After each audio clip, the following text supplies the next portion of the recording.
नमस्ते मित्रों, कथा निधि चैनल पर आपका बहुत बहुत स्वागत है। हमारी आज की कहानी है ज़रूरत, जिसे लिखा है अनामिका जी ने। मित्रों, घर या नौकरी दोनों में से आप किसको प्राधान्य देते हैं? मैं तो कहती हूँ कि दोनों ही संभालना चाहिए गृहिणी ने, क्योंकि आज का ज़माना वो न रहा कि पढ़ी हुई लड़की घर में बैठी रहे और अपने ज्ञान को जंग लगने दे। कुछ लड़कियों के लिए समय निकालना बड़ा कठिन होता है, घर के काम और नौकरी संभालना बड़ा कठिन होता है, लेकिन सब कुछ जम जाता है। बस थोड़ा संयमित और अनुशासित रहना पड़ता है और थोड़ा जल्दी उठना। बस कुछ पाना है तो थोड़ा सा तो त्याग भी करना ही पड़ता है। या तो थोड़ा जल्दी उठकर जल्दी जल्दी सारे काम निपटा लेने चाहिए, या फिर वैसे नौकरी करने वाली लड़कियों को उनकी सास आजकल तो कोई ऐसी नहीं रही है कि उनको सपोर्ट ना करे, या फिर पैसे देकर काम करने वालियाँ लगा लेनी चाहिए। हालांकि उनको भी इंस्ट्रक्शन देने के लिए समय तो निकालना ही पड़ता है। ज़रूरत। तो चलिए कहानी शुरू करते हैं। ओह, मुझे कितने जोर की लग गई है। किसने रखा है टेबल बीच में? प्रिया अपने पाँव का अंगूठा दबाते हुए जोर से चिल्लाती हुई रोने लगी। उसका रोना सुनकर वॉशरूम से बाहर आकर उसका पति संजय हंसते हुए बोला, माय डियर वाइफ, तुम भूल गई कि ये हमारी रूम है, इसलिए ये टेबल बीच में मैंने या तुमने ही रखा होगा। और अगर तुमने नहीं रखा तो ऑफ कोर्स मैंने ही रखा होगा। तो मुझसे सीधे ही पूछो कि क्यों रखा है मैंने बीच में। अब बोलो, तुम्हें दिख ही रहा था ना, फिर तुम थोड़ा देख के नहीं चल सकती? कहते कहते सचिन ने टेबल साइड में कर दिया। देखो Sanjay, I am already late. मुझे पहले ही बहुत देर हो गई है, उसमें तुम मुझसे बहस करके मुझे और लेट मत करवाओ।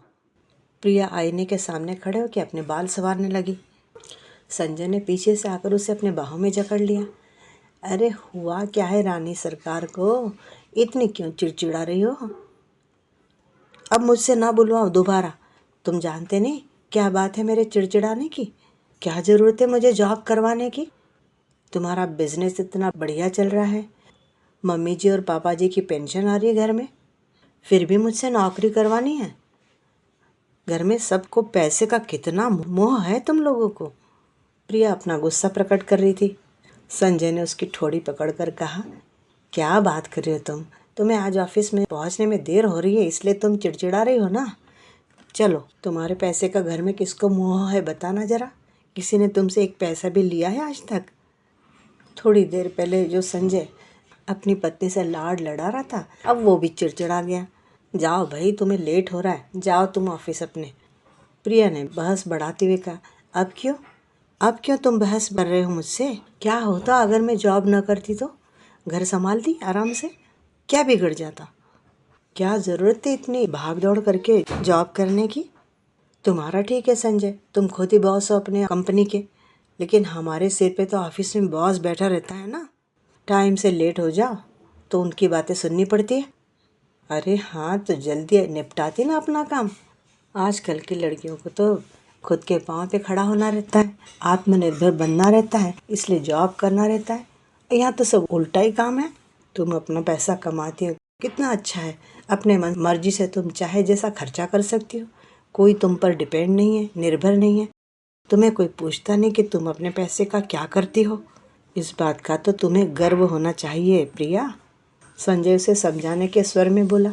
संजय, तुम्हें लेक्चर देने में क्या लगता है? मेरी हालत मैं खुद ही जानती हूँ। आखिर बहस में संजय ने हार मान ली। बोला, ठीक है, तुम्हें देर हो रही है ना, तुम जल्दी जल्दी तुम्हारा निपटाओ, मैं तुम्हें छोड़ देता हूँ आज ऑफिस में। इतना कह के वो बाहर हॉल में चला गया। निकलने तक प्रिया की चिड़चिड़ जारी रही। प्रिया और संजय दोनों ही पढ़े लिखे थे। प्रिया नौकरी करती थी और संजय की अपनी कंपनी थी। भले छोटी सी थी, पर थी उसकी अपनी। संजय के पिता बैंक से निवृत्त हो चुके थे और माँ उर्मिला जी एक स्कूल में पढ़ाया करती थी, वे भी अब निवृत्त हो चुकी थी। अभी दोनों ही अपना रिटायर्ड लाइफ एंजॉय करते थे। संजय का खुद की कंपनी का काम जब अच्छे से चलने लगा, तब उसके लिए रिश्ते आने लगे। उर्मिला जी ने तब कहा था उससे कि भाई लड़की तुम्हारी पसंद की, लेकिन एक शर्त मेरी भी होगी, लड़की नौकरी करने वाली ही होनी चाहिए। अब इस शर्त में किसी को कोई आपत्ति होने जैसी बात तो थी ही नहीं। जब प्रिया का रिश्ता आया तो प्रिया सबको बड़ी अच्छी लगी। उन लोगों को भी संजय अच्छा लगा, घर भी अच्छा लगा। प्रिया पढ़ी लिखी थी, एमकॉम हो चुकी थी और एमबीए भी उसका पूरा होने में था, लेकिन अड़चन वही थी कि वह जॉब नहीं करती थी। काफ़ी ऊहापोह के बाद में इन लोगों ने यही सोचा कि जॉब तो ठीक है, शादी के बाद भी जॉब करवाया जा सकता है लड़की से, क्योंकि बाकी सभी कुछ अनुकूल था।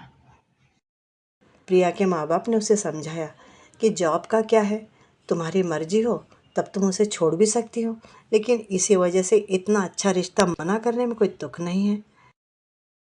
विवाह के उपरांत उर्मिला जी ने घर की सारी जिम्मेदारी जैसे वो अभी तक संभालती आई थी उसी तरह से अपने ऊपर ले ली और प्रिया को पढ़ाई के लिए पूरा समय दिया। प्रिया वैसे पढ़ने में अच्छी थी, इसलिए वो बैंक की एग्जाम में पहले ही प्रयास में सफल भी हो गई और विवाह के 5-6 महीने में ही उसे एक बढ़िया बैंक में जॉब भी लग गई। इधर वो जॉब में लगी और कुछ महीनों बाद में उसकी तरफ से खुशखबरी मिली। घर में नन्हे बच्चे के आने की खबर से सब प्रसन्न थे। प्रिया भी थी, लेकिन वह टेंशन में ज़्यादा थी। अब उसे लग रहा था कि इतनी मेहनत से जो उसने जॉब प्राप्त किया है, अब छोड़ने का उसका मन नहीं था। लेकिन इस टेंशन से बचने के लिए वह उसका दूसरा मन कह रहा था कि नौकरी छोड़ने के लिए एक अच्छा बहाना है, छोड़ो नौकरी, घर में रहकर बच्चे की तरफ ध्यान दो और घर भी संभालो। उसने अपना ये विचार अपने पति और सास ससुर के सामने रखने का विचार किया, लेकिन उर्मिला जी ने तुरंत ही इस बात से इनकार कर दिया। उन्होंने उसे आश्वस्त किया कि वे उसे हर तरह की सहायता करेंगी, घर के कामों से उसे पूरी तरह से फ्री रखेंगी, लेकिन जॉब उसे करना होगा, उसे केवल बच्चे को देखना होगा। हालांकि बच्चे को भी वे लोग संभालने के लिए तैयार थे, लेकिन जब तक वो घर में रहेगी थोड़ा बच्चे को देखेगी और अपनी तबीयत संभालेगी। प्रिया ने पूछा भी कि इतनी क्या ज़रूरत है मेरे जॉब की, घर में किसी तरह की कमी तो है नहीं, लेकिन उर्मिला जी मानी नहीं। उन्होंने उसके लिए कोई रास्ता ही न छोड़ा। उसे जॉब करना पड़ता था, नौकरी पर जाना पड़ता था। इस बात के लिए वह हमेशा अपनी सास उर्मिला जी को जिम्मेदार मानती थी। घर में सब कुछ अच्छा होने के बावजूद सासू माँ उससे जॉब करवाती थी। इसकी ज़रूरत ही क्या थी, ऐसा उसे हमेशा लगता। उसके मन की ये चिड़चिड़ाहट बीच बीच में उसके मुंह से निकल ही पड़ती थी।